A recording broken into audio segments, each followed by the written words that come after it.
let's start today's session. My name's Fern Hames. I'm the director of the Arthur Rylah Institute and really delighted to be hosting this seminar session with you today. I'd like to acknowledge that I'm coming to you from the lands of the Taungurung people.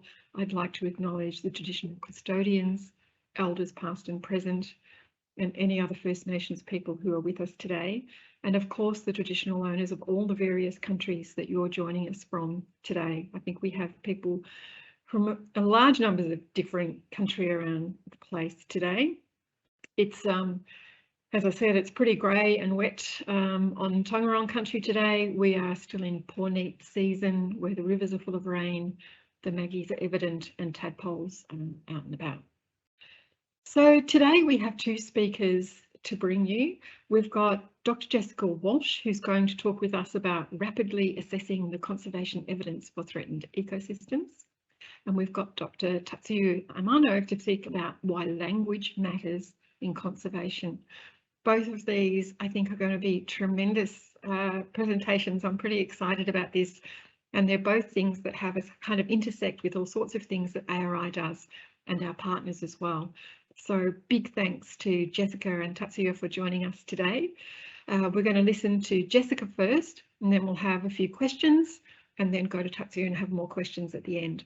So please type your questions in the Q&A. Andy will facilitate those questions in between and think away, ask away, and we'll see what we come up with in the chat. So thanks very much. Over to Jessica. Thank you. Thanks very much, Fern. Hi everyone, my name is Jessica Walsh. I'm a lecturer and a research fellow at the School of Biological Sciences at Monash University. I'd like to as well acknowledge the traditional owners of the people where I am today, the people of the Kulin Nations, and I pay my respects to elders past, present and emerging, and any Aboriginal and Torres Strait Islander people here with us today. So the aims of the talk that I want to share with you are to give you an overview of evidence-based conservation, and then to look at whether rapid evidence reviews are useful in the conservation context. So can we be using these to help improve the use of evidence-based conservation? But first of all, I'd just like to give an overview of the research that we do in my lab, the Conservation Outcome and Decisions Lab at Monash University. So my research looks at evaluating the effectiveness of conservation management actions. I'm also interested in evidence-based conservation, so looking at how science can be used more effectively in decisions, and looking at that knowledge exchange between researchers and practitioners. And then some of my other work looks at prioritisation and looking at how we can be improving the cost effectiveness of these management decisions. And currently, two aspects that I'm looking at are threatened ecosystems, including woodlands and alpine peatlands, and also using case studies of the Australian woodland birds. So, first of all, let's talk about evidence-based decisions. I'm sure you would have heard this term before, and this framework. This idea started in the 1970s in the medical field, and it was transferred and adopted by conservation in the early 2000s. And so over the last 20 years, management organisations and practitioners and scientists have understood and started to realise the value of making evidence-based decisions. But what does that actually mean? So evidence-based decisions are ones that are informed by scientific evidence that have been systematically synthesised and then integrated with expertise, local knowledge and values. And so with these three things combined, this is what makes an evidence-based decision. And there's lots of benefits to using this approach and adopting this framework. So it integrates multiple forms of evidence. It reduces biases in the information that is used to inform management decisions. It justifies current practices or questions them, depending on what the evidence finds. It quantifies uncertainty. It identifies knowledge gaps that then highlights key research into the future. It increases the transparency and accountability in decisions, and it also ultimately leads to better conservation decisions and conservation outcomes. And so, as I said, lots of people see the value in this, but it's actually really hard to implement.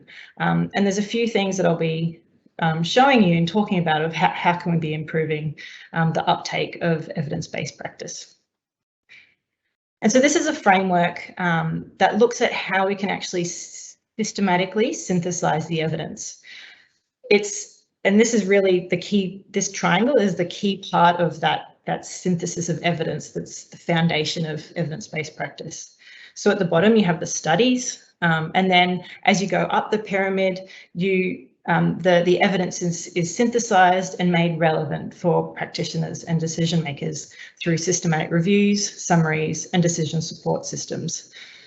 So one example of a decision support system, which you may be familiar with, is the Victorian Strategic Management Prospects, so SMP, where they use or identify which management actions to be implementing across Victoria to conserve threatened species.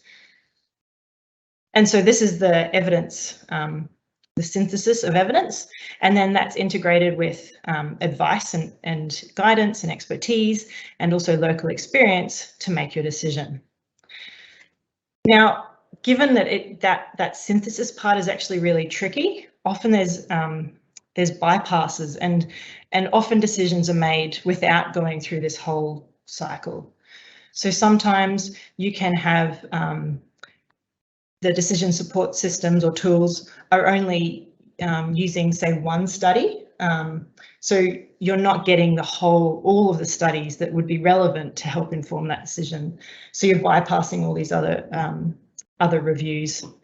You could have a system where, or a bypass where the evidence or expertise and advice is supported by a single study or only a few studies without going through that pyramid, or you could have, which often happens, an opinion-based bypass where the decision is based on experience or opinion. And so, yeah, going through this cycle is actually really tricky. And I encourage you to think about a recent decision that you made. Did it follow this whole cycle, or which pathway and bypass did it take? And so one of the really tricky things that's why we often bypass this synthesis triangle is because systematic reviews actually take a really long time. So systematic reviews underpin evidence-based practice and policy. They're the gold standard method of producing results and information about a particular topic. So the idea is that they collate all the primary studies on a particular question. For example, what is the effectiveness of removing weeds from a wetland? They follow very specific protocols that have been developed by international bodies. For example, the Collaboration of Environmental Evidence. That's the body that deals with the environmental issues. And this ensures that they are really robust and reliable. And the aim is to reduce bias. So they can also, depending on the amount of evidence or the data that they find, that it could then lead to a meta-analysis. And it follows a very strict process, and each of these steps take a really long time. So sometimes doing a review could take, say, 2 years, 1 to 2 years. And this is really problematic if people need to make a decision immediately, but also just in conservation, we don't have resources to do this for all decisions. So in the medical field, they've actually developed another method called the rapid evidence review, and this tries to take some shortcuts while maintaining the rigor of a systematic review. So it takes a shorter amount of time, but instead of collating primary studies, one way of speeding up the process is to collate reviews. So it's basically a review of reviews on a particular topic. It follows similar protocols to a systematic review that tries to maintain that rigour, but it provides a more conceptual synthesis of the results and narrative review rather than very specific details. So these have been developed and used in the medical field, but we don't know actually whether these could be a useful method for conservation. And so our question really is looking at, well, can rapid evidence reviews be a useful tool for conservation? Do they still provide reliable results? And could they provide a useful synthesis method to help improve the use of scientific evidence? So this work was in collaboration with a whole range of people from the School of Biological Sciences at Monash and also the Monash Sustainable Development Institute. And we've been asking lots of different questions. So overall, are rapid evidence reviews useful for conservation? And so to do this, we had to conduct a few rapid evidence reviews to test, to see what they find. We've started to compare these with other sources of evidence to see whether they're providing those really useful and reliable results. We're developing guidelines on how to conduct a rapid evidence review, and we're synthesizing the benefits and limitations of these reviews for conservation. We've started testing the usefulness of these with practitioners, but this is a work in progress, so stay tuned for that. And the reviews that we've started doing are all about how to manage threatened ecosystems effectively and how to recover these ecosystems. And this is a really important topic because we are in the UN Decade of Ecosystem Restoration with the aim of reversing the trends of decline towards recovery. So we really need to know, well, what works for these ecosystems? And this is where that need for evidence-based practice comes in. So we did, the first rapid evidence review we did was for peatland conservation globally. And we focused on this one because in Australia, the alpine peatlands are endangered and they're really important ecosystems. So they provide a lot of storage for carbon. They regulate the water flows, so reducing the impacts of floods and droughts because they act like a big sponge.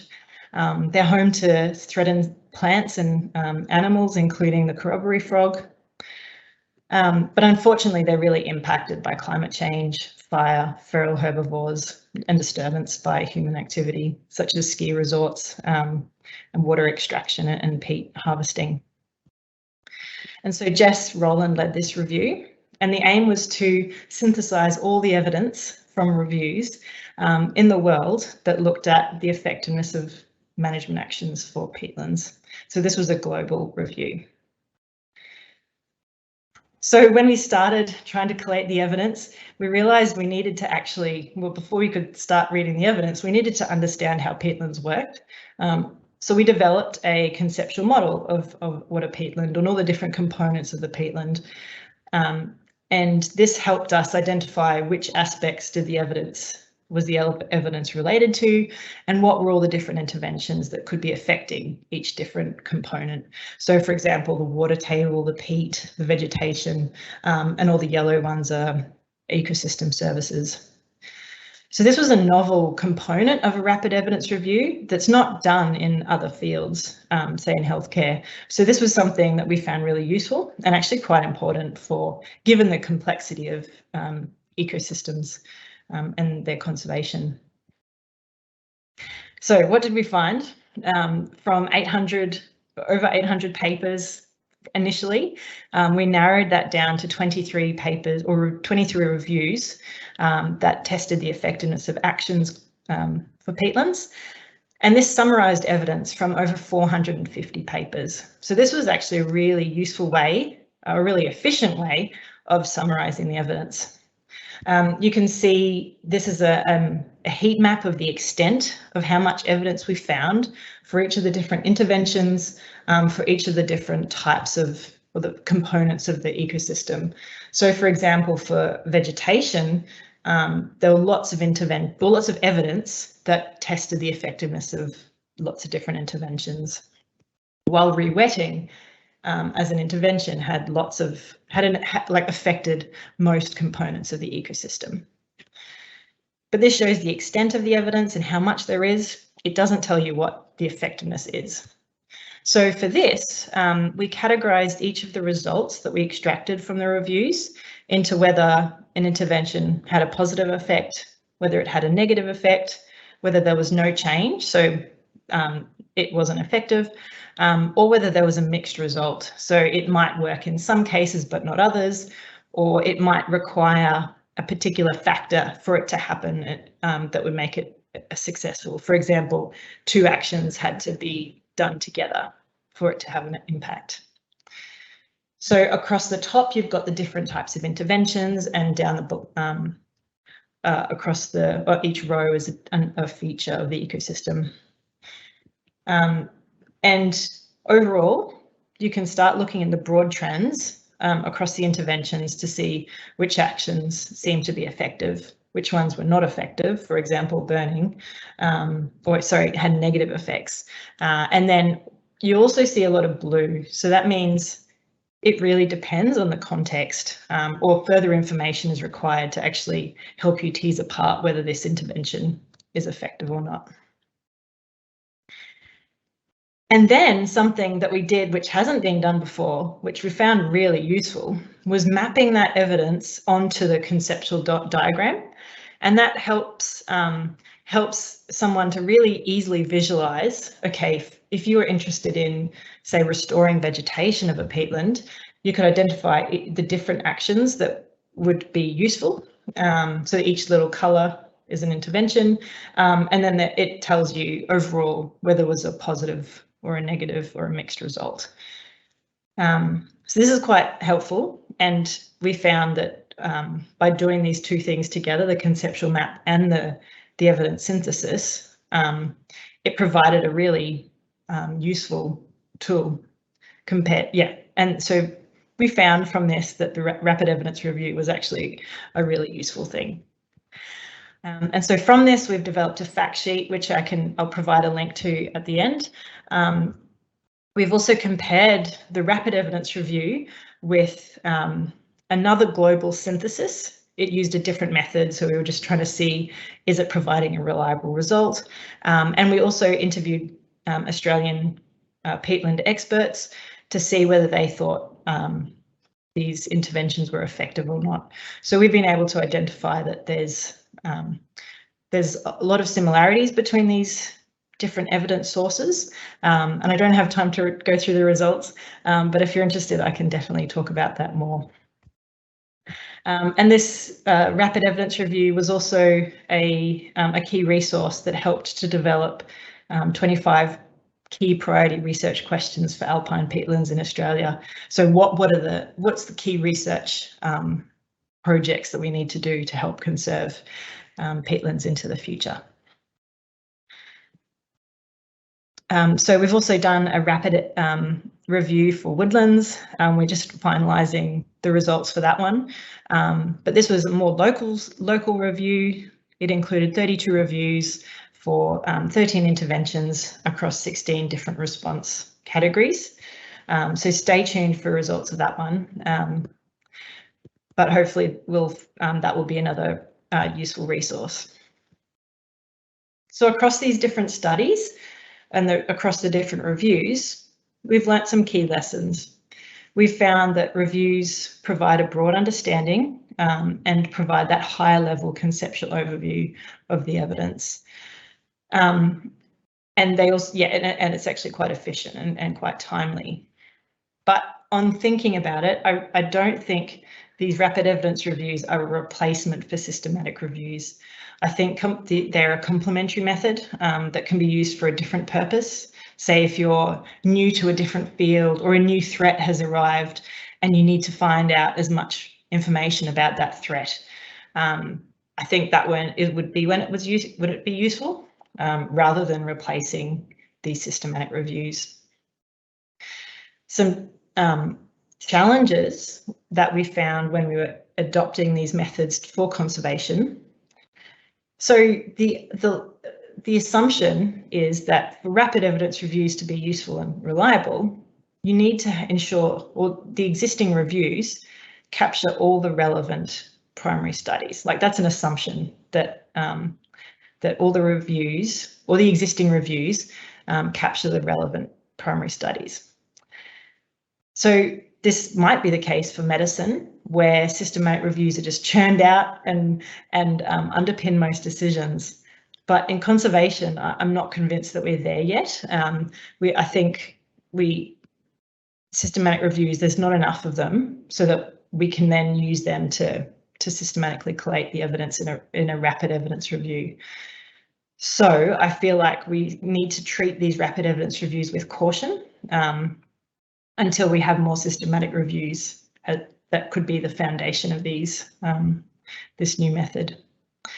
So instead, these rapid evidence reviews actually are based on really low quality reviews. Most of the reviews that we found were narrative reviews, and so we have no information about the study design or the quality of the studies that were underpinning those reviews. So this is something that we really need to be cautious of.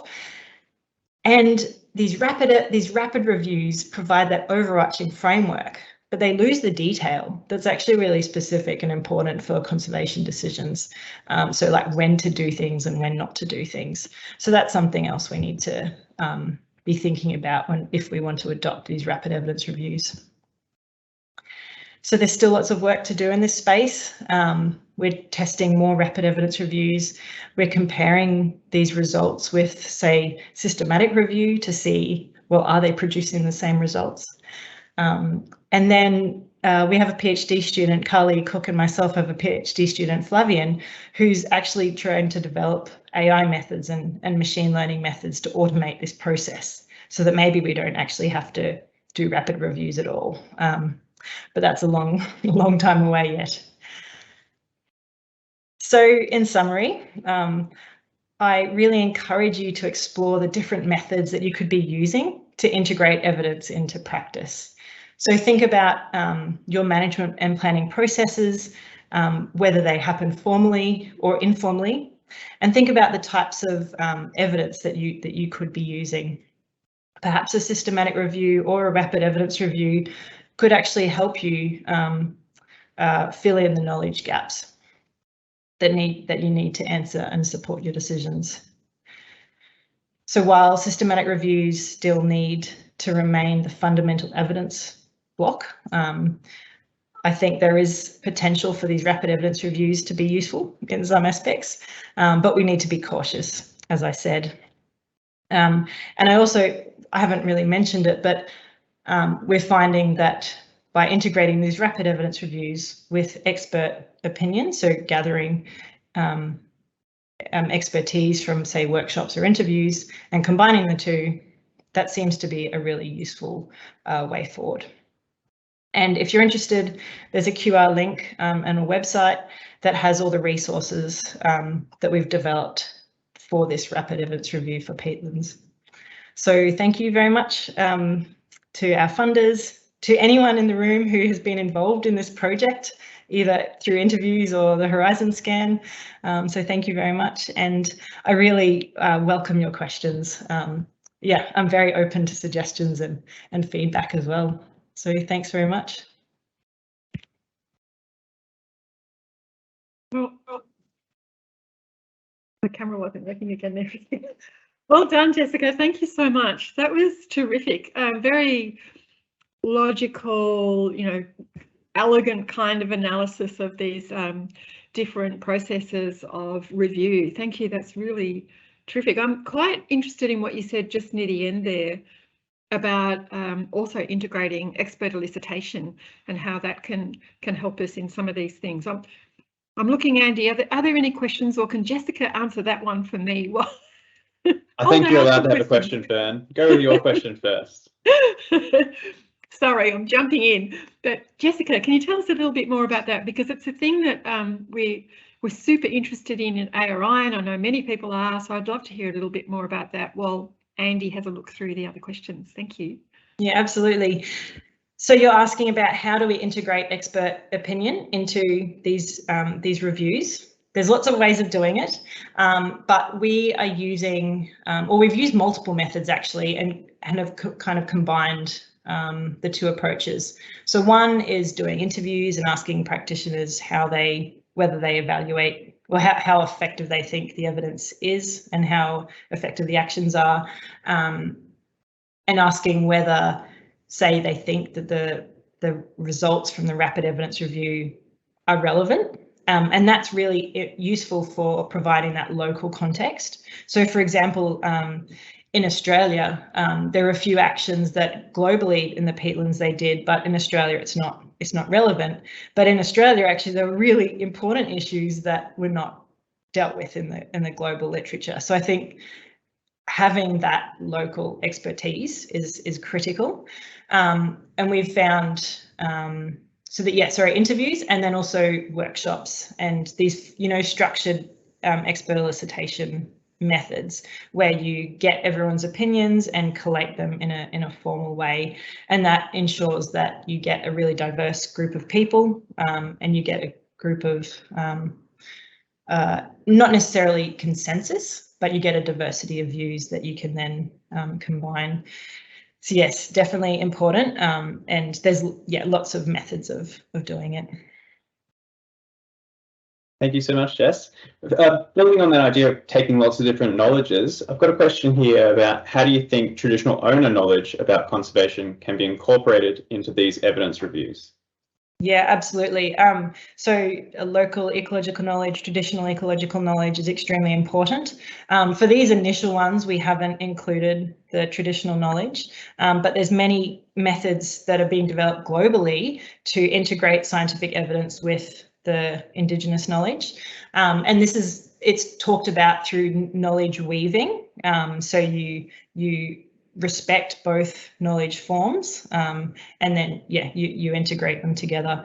So we haven't done that at the moment, but there's definitely scope for that, particularly for the cultural burning and many land management actions happening in Australia at the moment. And I think I suppose practically how would we do that? We'd be engaging with the traditional owners, asking for their thoughts, and then trying to synthesize the information. That's really encouraging to hear. Thank you.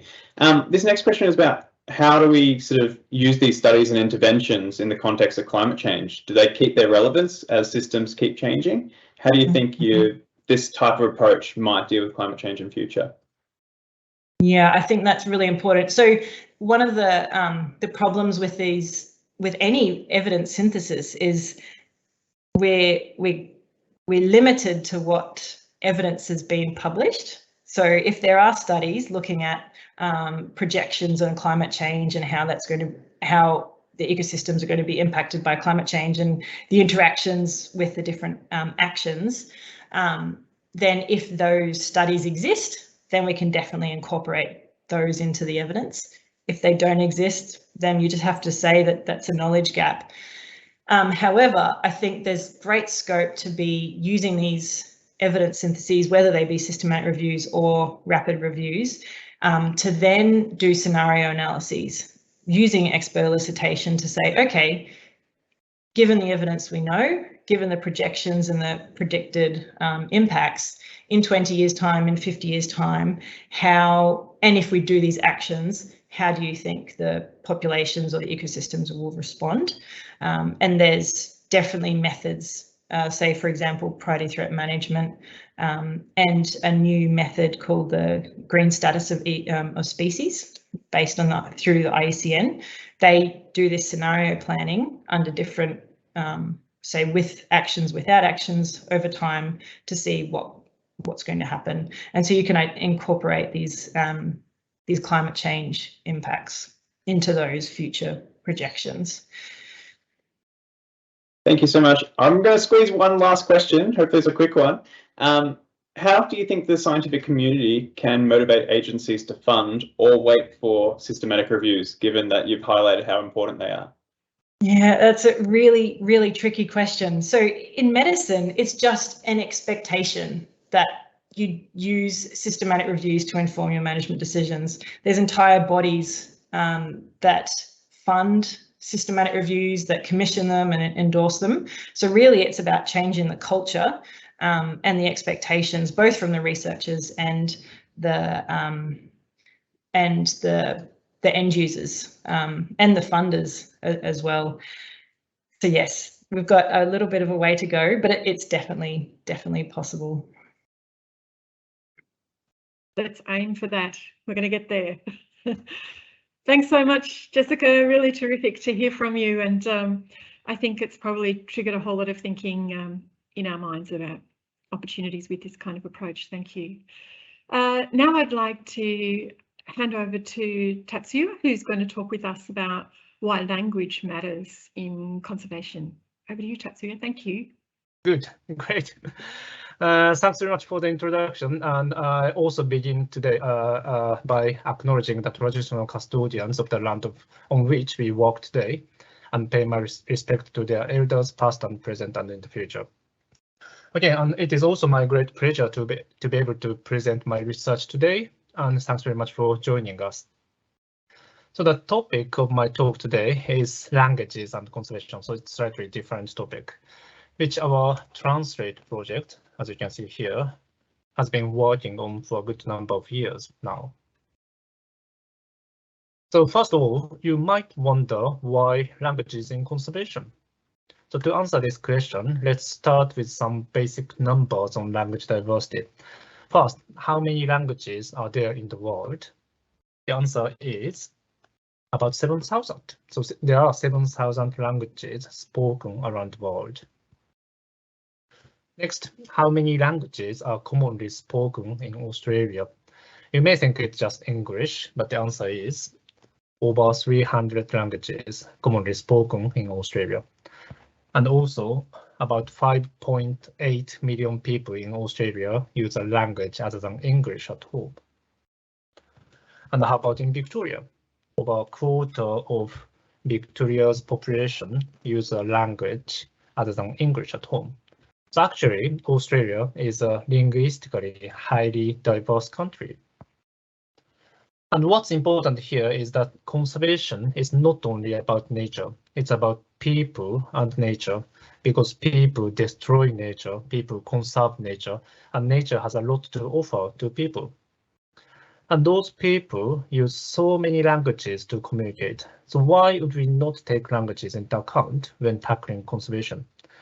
To me, it only seems natural and absolutely necessary to consider how having so many languages among us might affect our conservation efforts. So let's also take a look at these two maps. The map on the left shows the states and territories where English is the first language. The map on the right is the distribution of threatened species. And as you can see, we have two very contrasting maps. The regions where biodiversity is the richest and is threatened the most, and therefore conservation is needed the most, are often regions where English is not widely spoken. So let's look at a little bit more detail of why language matters in conservation using this example, Carrier sandpipers, which has rapidly been declining in Australia, as shown here, over the past 20 years. So if we look at its geographical distribution, we can see that it's an extremely wide-ranging species. In fact, we can find Carrier sandpipers in 152 countries, across which 50 official languages are spoken. So this means, as we all know, non-breeding populations in Australia are likely to be affected by threats in other countries where English is not often widely spoken. On the other hand, some knowledge that is useful for its conservation might be available in, for example, Indonesia, China, Japan, and Russia, etc. And of course, conservation planning for this species could involve these 152 countries. In a study nicely led by Pablo Nigret, we looked at the number of official languages spoken within the distribution of each of the 10,000 bird species around the world. Importantly, we found that over 1,500 species, including 43 threatened species, had 10 or more official languages spoken within their distribution range. And as you can see in this figure, some threatened species actually have 20 or 30 or even 50 official languages spoken within their distribution range. So in order to study and conserve these species, we clearly need to understand the consequences of having so many languages spoken within a species distribution. So now the question is how exactly language might affect conservation. This diagram summarizes the potential pathways through which language can affect biodiversity conservation.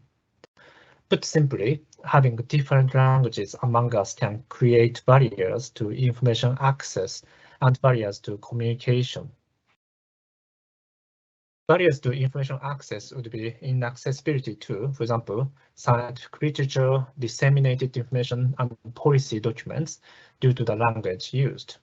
And this affects research practices, policies, and the general public as well. Barriers to communication also have implications at multiple levels. For example, language can pose a barrier to the development of international collaborations. Languages can also impede the formation of effective policy agreements among countries, and so on. So today I will be focusing on barriers to information access, but please do have a look at these papers shown here at the bottom for more details on other consequences of language barriers in conservation.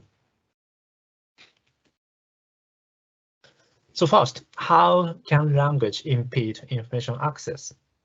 In this paper, we showed that about 1/3 of scientific documents on conservation is actually written in languages other than English.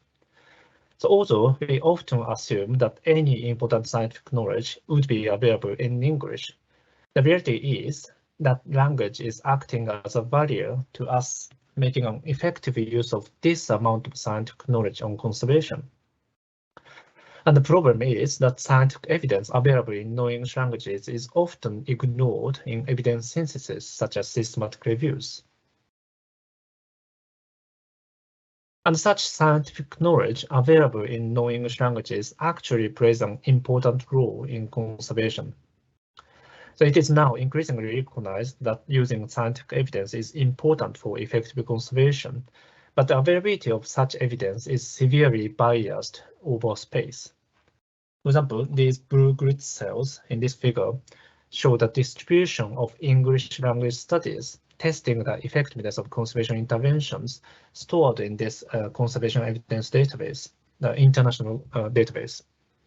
And you can see that English language studies are, unsurprisingly, concentrated in certain countries such as the UK and the US.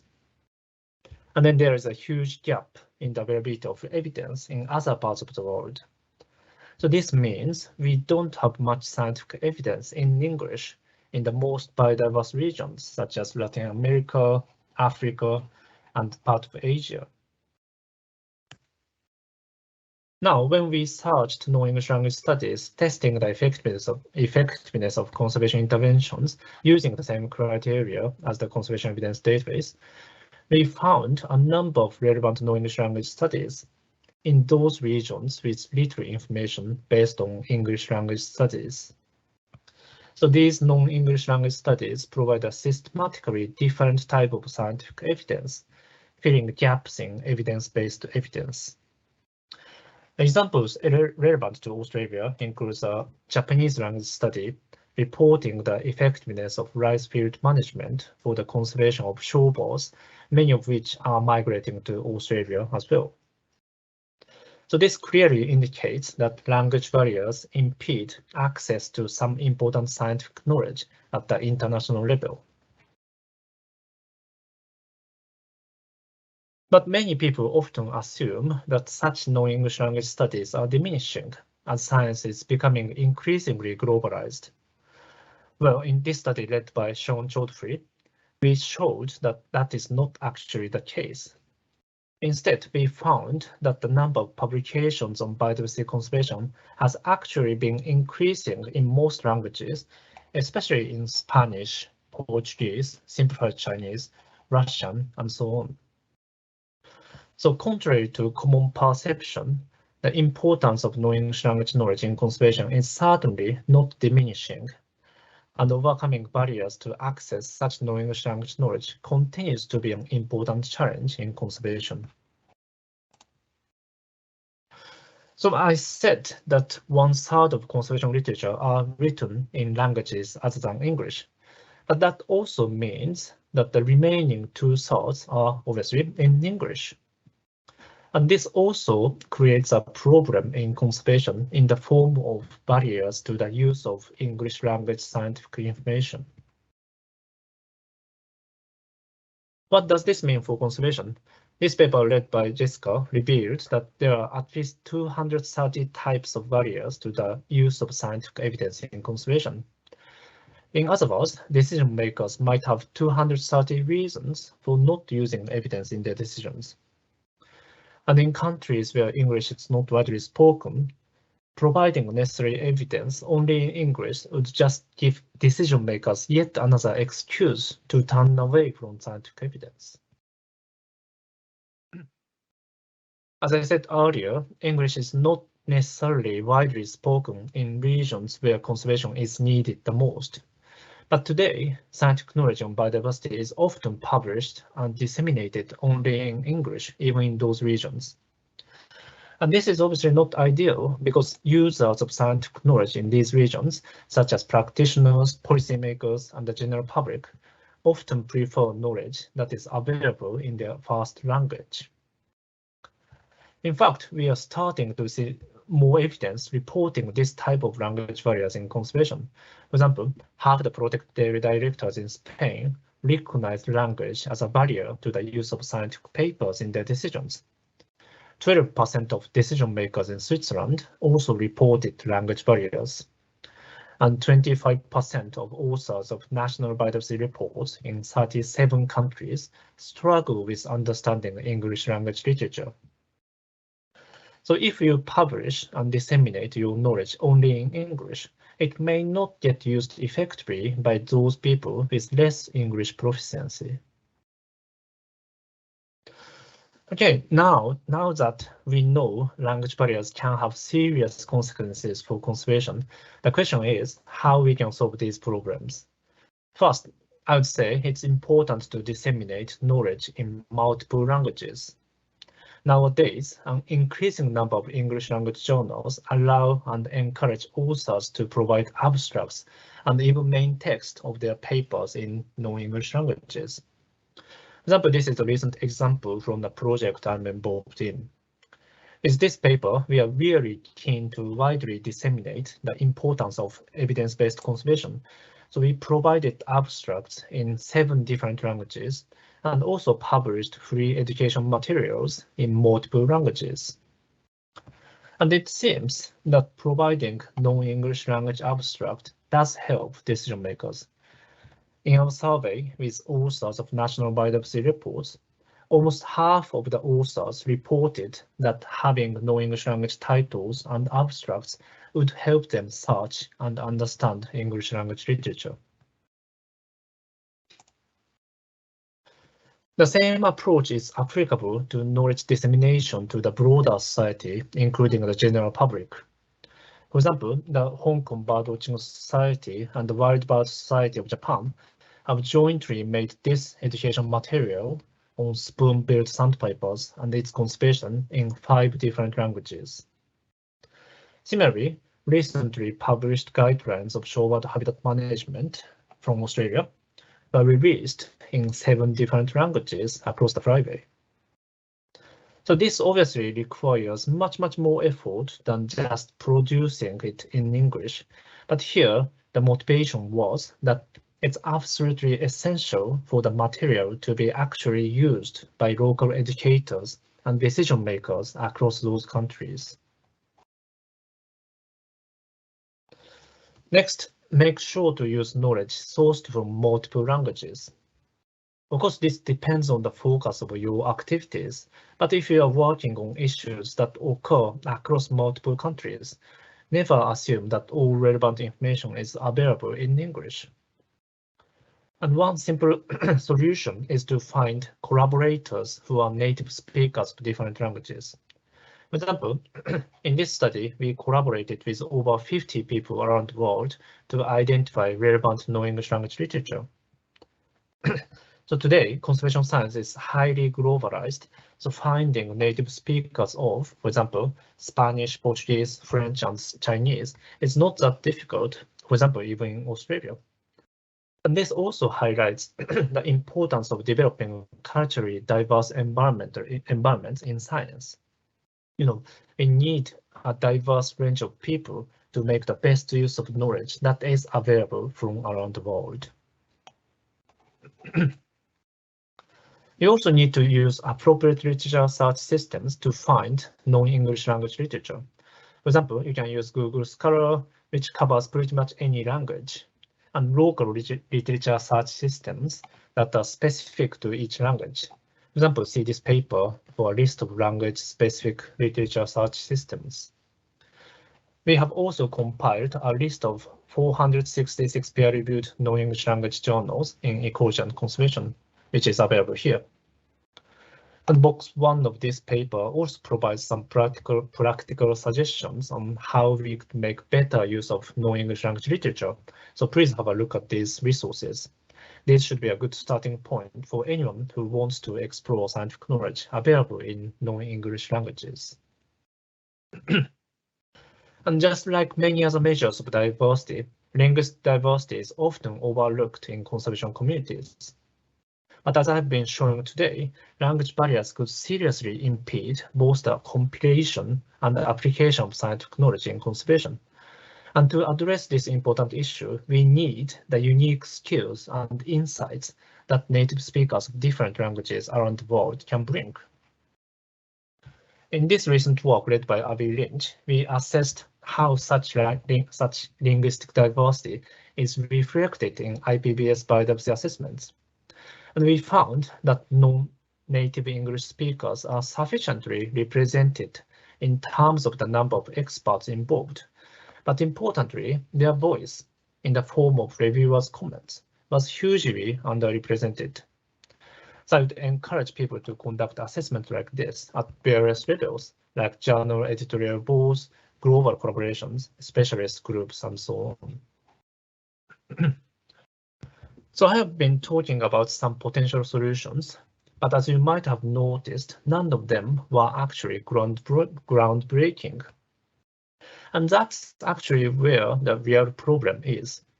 They are such straightforward solutions, and yet are rarely implemented.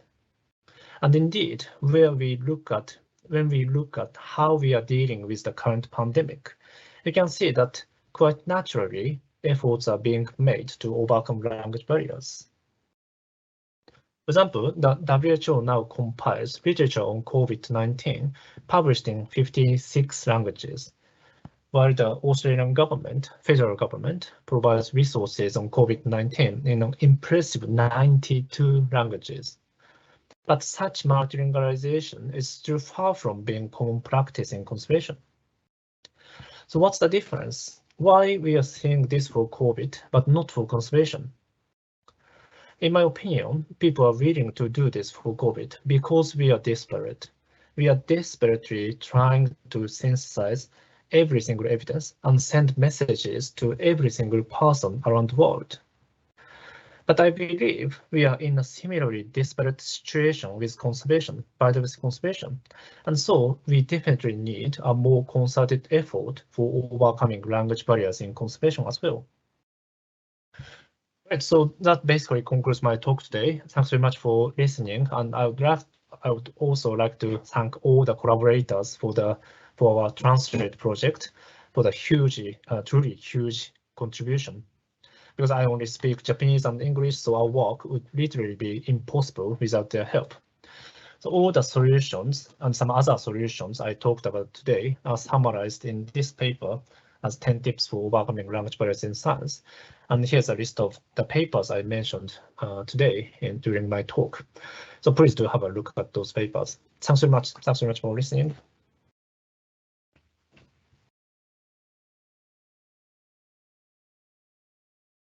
Oh, Tatsuya, that was extraordinary. I really thank you deeply for that presentation. That was deeply thoughtful, really important, and you're totally right. We are in a COVID emergency and getting the information out is necessary, and we are in a conservation emergency and getting the information out is necessary and essential.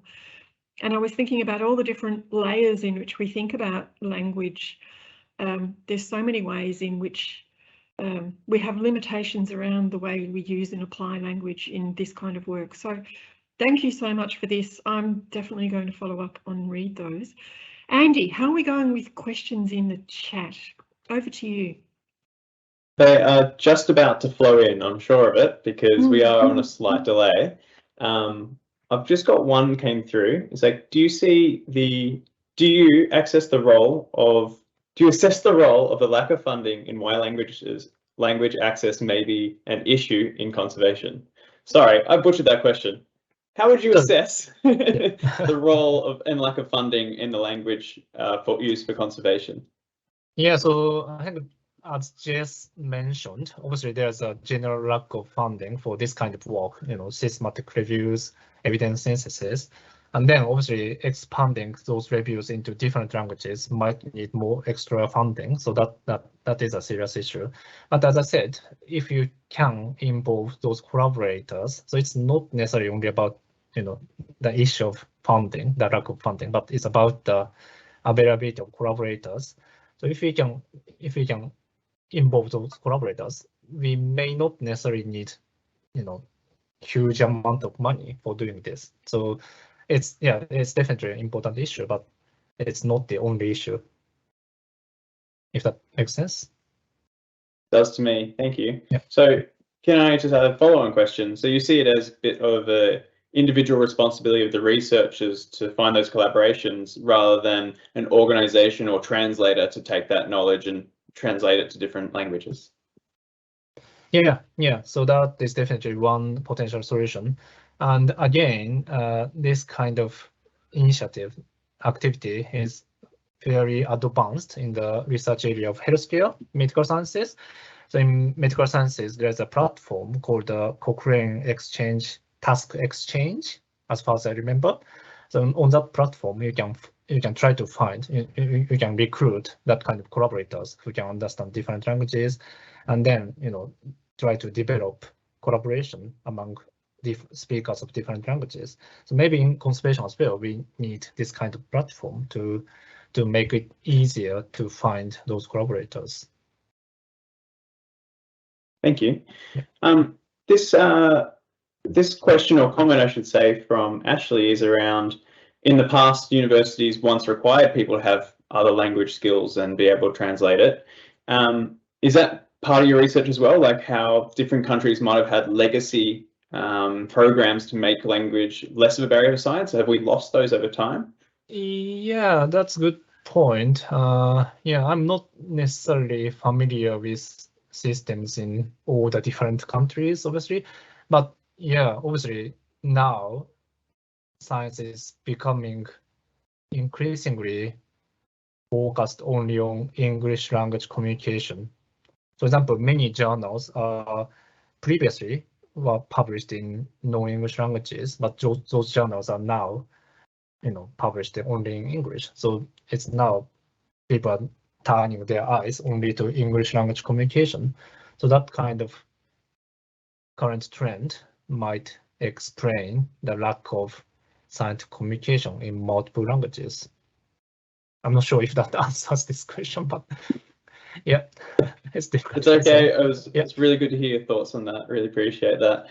I don't actually have any more questions lined up in the queue. So Fern, if you had a final one, we can talk about next seminar, and thank Tatsuya and Jessica again for coming and presenting today. Thanks very much. Yeah, thank you so much. I was just reflecting on Ashley's question when it was certainly advised when I went through uni, but I know when my father did statistics and then an engineering degree, you know, some decades ago, there was an expectation that they all did at least 2 other languages as part of scientific training. It was an exception and expectation and an assumption. So yeah, I take Ashley's point there. And I was always also thinking about the different languages that we have between different disciplines. I know, I'm sort of mainly a natural physical scientist, and when I talk with social scientists, they mean something different when they use the same words. So there's all these layers of, we could talk about this all day, but we can't because everyone has other things to do. I would like to thank both our speakers for coming along today and giving us really thought-provoking and terrific seminars. Thank you so much. They will be available for people to watch afterwards. Andy will send the links. And I would please encourage people to come along to our next ARI seminar.